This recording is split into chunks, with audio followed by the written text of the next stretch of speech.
हंसिका, आपको किसी ने दिल से याद किया है, कृपया अपना फोन रिसीव कीजिए।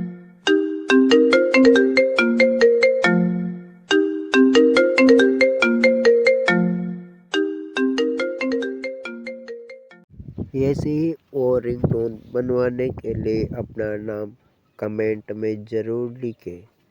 चैनल को सब्सक्राइब जरूर करें।